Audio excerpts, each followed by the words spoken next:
ಮಹಾವಿಷ್ಣುವೆನಿ 7ನೆಯ ಅವತಾರವಾದ ಶ್ರೀರಾಮನ ಜನಿಸಿದ ನವಮಿಯಂದು ಅಯೋಧ್ಯೆಯ ರಾಜನಾದ ದಶರಥನಿಗೆ ಕೌಸಲ್ಯ ಕೈಕೇಯಿ ಹಾಗೂ ಸುಮಿತ್ರೆ 3 ಜನ ಪತ್ನಿಯರಿದ್ದರು ಆದರೆ ಯಾರಿಗೂ ಸಂತಾನವಿರಲಿಲ್ಲ.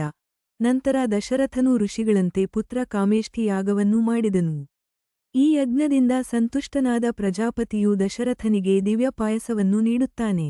ಈ ಪಾಯಸವನ್ನು ತನ್ನ 3 ಪತ್ನಿಯರಿಗೂ ಹಂಚುತ್ತಾನೆ.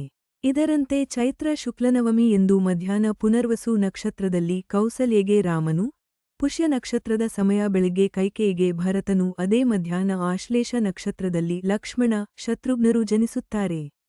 ಹೀಗೆ ರಾಮನು ಜನಿಸಿದ ನವಮಿ ಎಂದು ರಾಮನವಮಿಯನ್ನಾಗಿ ಆಚರಿಸುತ್ತಾರೆ. ಈ ದಿನವನ್ನು ದೇಶಾದ್ಯಂತ ಭಕ್ತಿಭಾವದಿಂದ ಶ್ರದ್ಧಾಪೂರ್ವಕವಾಗಿ ಬಹಳ ಸಂಭ್ರಮದಿಂದ ಹಬ್ಬವಾಗಿ ಆಚರಿಸುತ್ತಾರೆ.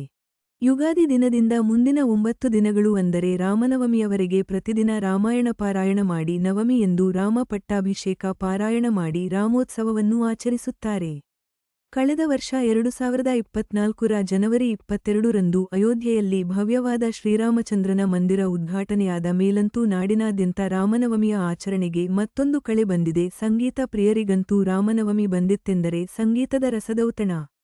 ರಾಮಾಯಣದಲ್ಲಿ ಅಸತ್ಯದ ಇದಾಗಿ ಸತ್ಯದ ಹೋರಾಟವನ್ನು, ದಾನವ ಗುಣದ ಎದುರಾಗಿ ದೈವಿ ಗುಣದ ಹೋರಾಟವನ್ನು ಕಾಣುತ್ತೇವೆ.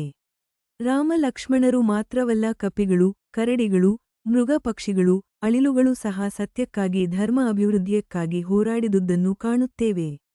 ಹೀಗಾಗಿ ಅದಕ್ಕೆ ಸಲ್ಲುವ ಗೌರವ ಎಷ್ಟೆಂದರೆ ರಾಮಾಯಣ ಅಥವಾ ಅದರ ಕೆಲವು ಭಾಗಗಳನ್ನು ನಿಷ್ಠೆಯಿಂದ ಓದಿ ಅಥವಾ ಕೇಳಿದಲ್ಲಿ ಪಾಪಗಳಿಂದ ಮುಕ್ತಿ ದೊರಕುತ್ತದೆ ಎಂಬ ನಂಬಿಕೆಯೂ ಇದೆ.